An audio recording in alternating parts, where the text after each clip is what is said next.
Welcome to Changing Higher Ed, a podcast dedicated to helping higher education leaders improve their institutions. With your host, Dr. Drumm McNaughton, CEO of The Change Leader, a consultancy that helps higher ed leaders holistically transform their institutions. Learn more at changinghighered.com. And now, here's your host, Drumm McNaughton. Thank you, David. Our guest today is Dr. Cynthia Jackson-Hammond, President of the Council for Higher Education Accreditation, or Chia. Dr. Jackson-Hammond has been a valued member of the higher ed community for over 30 years, having served at multiple universities, including President of Central State University in Ohio. She began her presidency at Chia about a year ago, and what an interesting year it's been for her and for all of us. Dr. Jackson-Hammond is a thought leader on accreditation, multicultural diversity, and inclusion, and she joins us today to talk about how higher education accreditation is changing and how it can help drive transformation at your institution. Cynthia, welcome to the show. Thank you so very much for having me.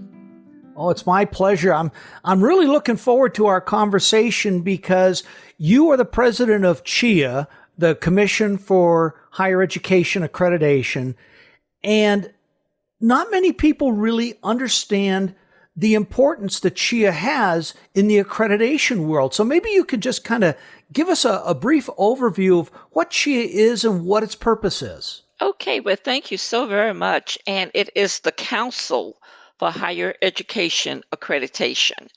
And this is perhaps the most dedicated organization that is for the sole purpose of supporting universities, colleges, community colleges, in their role of quality assurance. Chia, as it is fondly known as, really started in 1996, and it was presented by college presidents who felt that it was the role of the academy to monitor, self-regulate, and to identify the guidelines and the matrix and the performance quality of institutions. Prior to that, it was called COPA, and COPA was known as the Council on Post-Secondary Accreditation. It was the umbrella organizations for accreditation. It tried to meet many of the needs that were associated with accreditation, and it dissolved in 1993.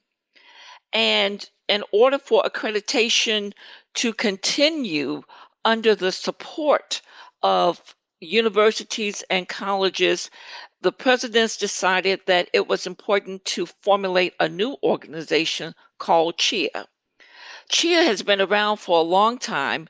It is sort of the baby of what COPA used to be, but it was always about ensuring that institutions can demonstrate quality for the public and for students and families who wanted to know the value associated with higher education.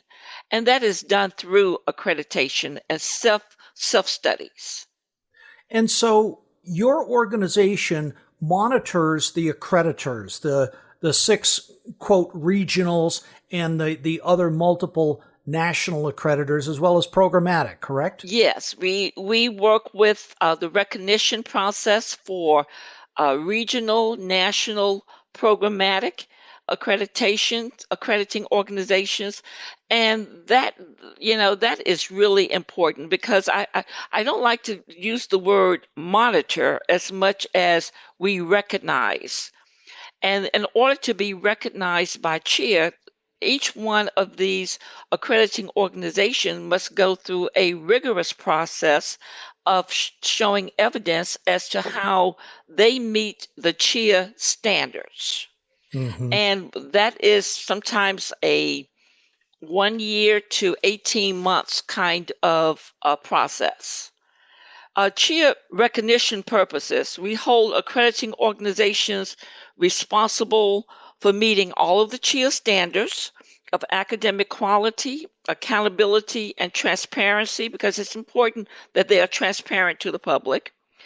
We require that they affirm the fitness of an accrediting organization to promote academic quality and serve higher education students and the public. And then they must also serve as evidence to the public that the recognized accrediting organizations are credible sources of judgment. And those organizations are comprised of people from the realms of higher education. And so you have the council. It's completely separate from the Department of Education. Correct. We are a non-governmental organization. Our focus is primarily academic quality, quality assurance, transparency to the public, making sure that institutions are doing what their mission says that they are supposed to be doing. And it's not just institution, but it's the programs within those institutions as well. The U.S. Department of Education also provides recognition, but their primary role is to make sure that there is financial solvency and stability at the institution, because they must also receive, not must, but they do receive student financial aid packages, Pell Grants, and so they must be able to show fitness in order to manage those federal funds. We do not deal with federal funds. We deal strictly with academic quality. And that's the difference between the council, Chia, and NASIK, which NASIK is the body within the Department of Ed that takes a look at the federal financial aid and can institutions who are accredited receive Title IV funding. Yes, and the CIIQG makes recommendations to the Department of Education about the, various issues associated with being recognized by the Department of Education. Now, the Department of Education, I don't want to speak for them, but they can receive those recommendations favorably, or they can make another decision based on the evidence that's provided by NASIK. Of course. And you have an international arm as well, do you not? Yes, we do. It's called CIIQG, which is Chia International Group for Quality. This is a host of international entities or organizations that represent higher education abroad. And we have about 20 or so affiliates, and we talk about quality assurance measures, not only in the United States, but how does that interplay with our international colleagues and vice versa. We learn from them and they learn from us. The most important thing from our CIIQG group is that we are all focused on quality and student learning outcomes. Which is what it's all about, that the whole purpose of a higher ed institution is about student learning. And unfortunately, there's a lot of folks out there who have forgotten about that. Oh, absolutely. Everything that we do can really be boiled down to what is it that institutions promise students that they will prepare them to do, and can the student during this matriculation and even afterwards provide evidence that they have learned and able to do what their degree said that they should be able to do. Very simply put. That is so critical. Now, we're in the middle of a pandemic, or, we're hopefully getting toward the end of it. Accreditation is changing in significant ways. What are some of the differences that you've seen pre-pandemic versus what it should be or end up being post-pandemic? Sure. I know it's a real small question to answer. Well, the first acknowledgement is, will we ever be post-pandemic?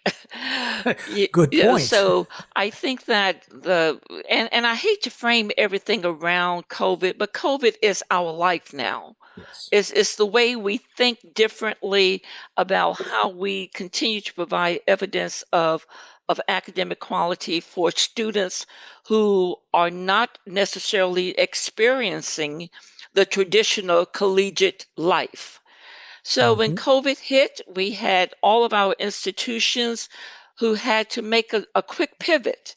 And sometimes it's called an emergency pivot to a different way of teaching, a different way of delivery, a different way of assessing, and a different way of connecting with the higher education community, especially students. So all of those changes in the last, 8 months, 9 months, have really been critical in higher ed. And I must commend higher ed institutions who were able to make that change, who were able to make that pivot. It wasn't seamless, but they did make those changes with great amount of attention given to detail and great amount of attention given to innovation. And innovation is really important in accreditation. It's important in higher ed.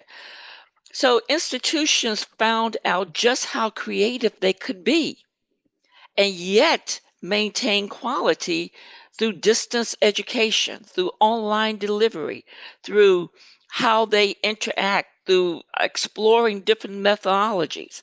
How do you connect with students who perhaps were the first time on a laptop trying to interact? So I think although COVID has been catastrophic in so many ways, it has allowed higher education to grow and think differently about the academy. And it, as we talked about this before, it showed that higher ed is capable of adaptation and quick changes without significant resistance to change. Absolutely. And, quick change is one thing, but quick change with effective outcomes, that's another. But what they have learned is that you can still be effective and efficient using technology more progressively. And so a great deal of investment has been put in to make sure that technology is up to standards and that students are having the necessary instructional practices that will allow them to learn. So I think primarily that although we may be going back to a residential sort of collegiate traditional experience, technology would still be a part of the traditional collegiate residential program. I think you're absolutely right. And of course, we've seen a rise to much more involvement by OPMs. I mean, the big Yes. news is 2U and EDX merger, which is going on right now. And with the last negotiated rulemaking, there was a move to allow OPMs to provide more than 50%, which, was defeated in the negotiated rulemaking. But even 50% of a program curriculum is a large amount. So we're seeing those changes driven by technology. Yes, and Drum, there's much controversy regarding OPMs, but I think what's important for the public to understand is that institutions, if they use OPMs, that they still are responsible for the guidance and the design. OPM becomes more of a collaborative partner in how this could happen as an outside source, but the curriculum is still the responsibility of the faculty and the university. And they will continue to have those kinds of interactions with OPM, but they are not acquiescing their role as college professors and the leaders in curriculum to an outside source. And which makes perfect sense because it's not the OPM that's getting accredited, it's the institution. Correct. And the faculty, as far as the current guidelines with just about every accreditor that I know, it is the faculty who is responsible for curriculum. Right. And that accountability is part of the university's ability to say, we are self-regulating, we are monitoring, we are designing. It's our onus that we will provide quality assurance that the curriculum is sound, effective, applicable, and that students will benefit from this particular curriculum. Mm-hmm. And so during the pandemic, and it's like, say, I get tired of hearing the word pandemic. It's like during the last 18 months, I guess would be a better way to put it. There have been a number of allowances made for accreditation, especially, the emergency disruption, emergency state of operations of swapping everything online immediately. And it really wasn't online education. It was just different delivery mechanism for the same kind of lectures, etc. Now we're starting to see shifts in the pedagogy. Instead of just delivering a lecture on Zoom, we're seeing the transformation of what online education is supposed to be. These allowances, are they going to continue, do you think? The Department of Education has not given us an extended date that said that we will extend this, but I can't see them not saying that online delivery will move from emergency to full application. And when that happens, Drumm, because that's what universities are doing now, when that happens, then there are still standards associated with distance education. There are still standards associated with online teaching. So institutions are following those standards. They are incorporating those standards to make sure that it meets accreditation approval. I'm hoping, and I'm not in higher ed, but I'm hoping that the technology and the innovation that comes from distance education will become a mainstay. Mm-hmm. It doesn't mean that it is the only way to deliver, but perhaps hybrids of face-to-face along with online would be the new norm. Additionally, because of COVID, so many people across the United States are saying, I can get my degree at home. I can manage this intellectual experience in between being a housewife, in between a job, and still acquire the necessary skills and competencies to be an effective person or effective citizen in these great United States. So I'm thinking that as time goes on, you will see more opportunities from institutions to deliver instruction to a broader mass of people, not just the ones who are the traditional age and living on campus. Mm-hmm. Well, we're seeing that with the enrollment cliff coming up with the pandemic and so many people being affected financially by the pandemic, especially lower income folks. Undergraduate education, undergraduate enrollment has dropped. It's the graduate enrollment that's gone up, and that is more and more online distance education. Absolutely. And during this last year, when everyone was experiencing so many changes, it was a time for reflection for the adult age population to say, is there another job market that I need to look at? Is there something else out there during these 18 months that I can learn to give me transferable skills in another sector? So it's not just higher education that's making the adjustment. The general public is making the adjustment. I was reading recently an article that indicated, of course, that the economy is coming back, but people are not flocking back to those same jobs. And they're not flocking back because they are finding I can do my job from my living room. I can learn a new skill or get a new degree that will allow me to transition into something else. So yes, traditional higher education will remain, but it will be broadened to include more people with different aspirations. Mm-hmm.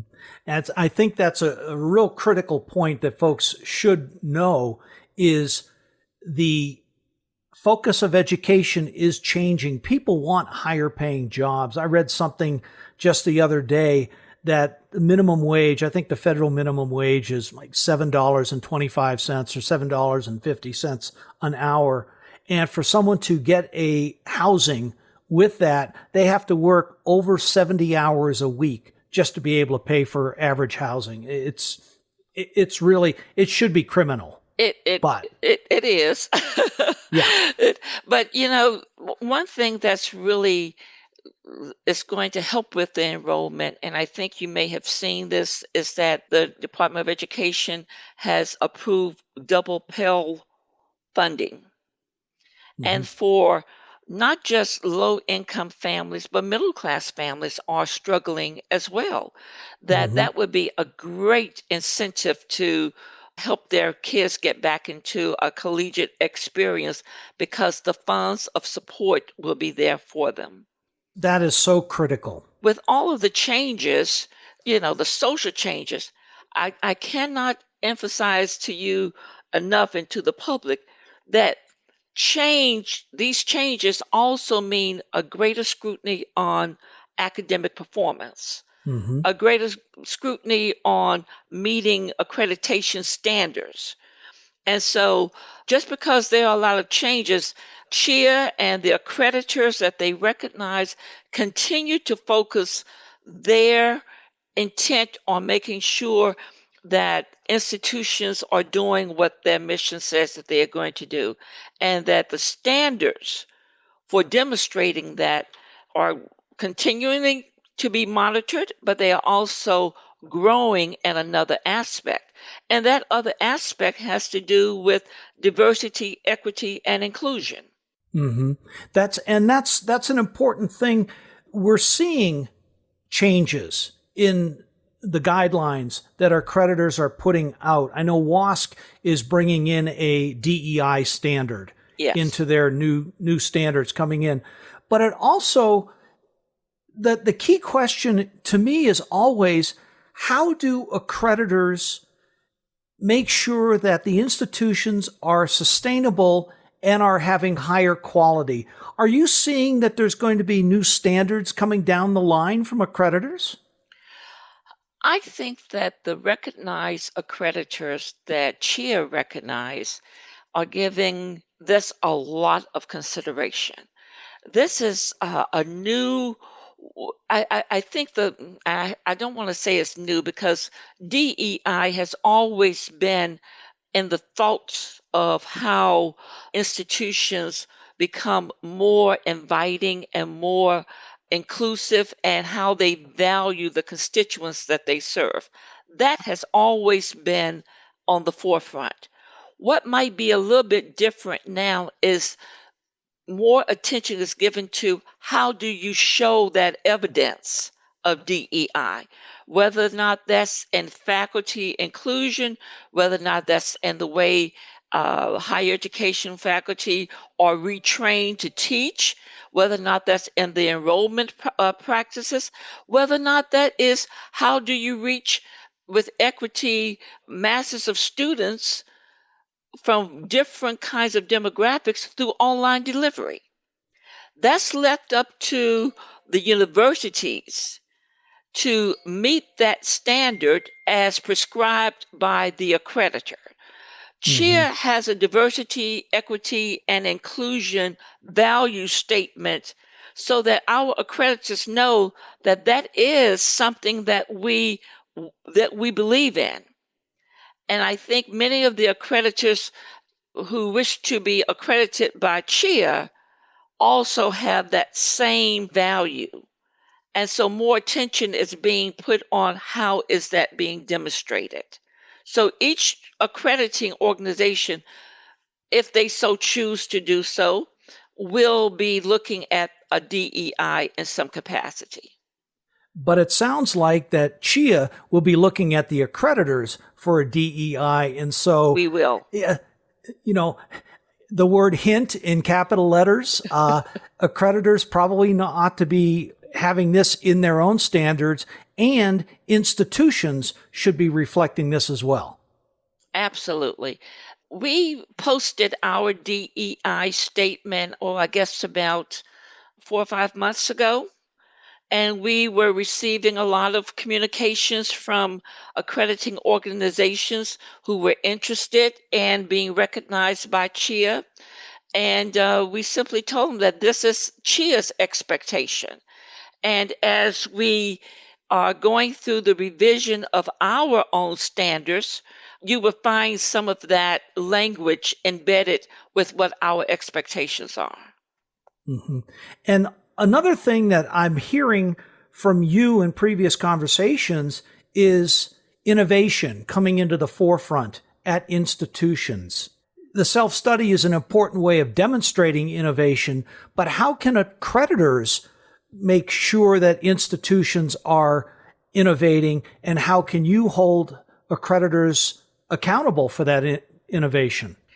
You know, as I started off earlier, I mentioned the purpose of Chia as it was started by college presidents to self-monitor and to regulate their own performance.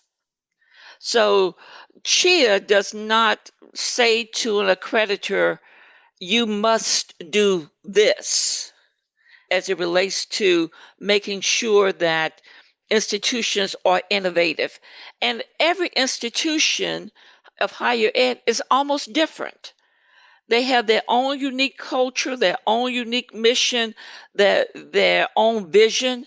And so there is no one definition of what innovation looks like, but we expect accreditors to encourage institutions to be innovative.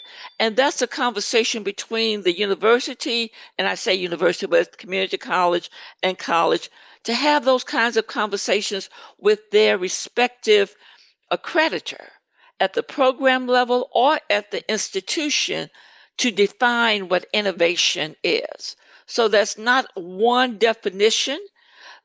Innovation practiced at one institution may be something that they just started, but may have been going on at another university for years. But because of the demographics of a particular university, because of the fiscal support that that institution may have had or did not have, this may be an innovative practice for them, but other institutions may have been doing it for a long time. So innovation is a new process.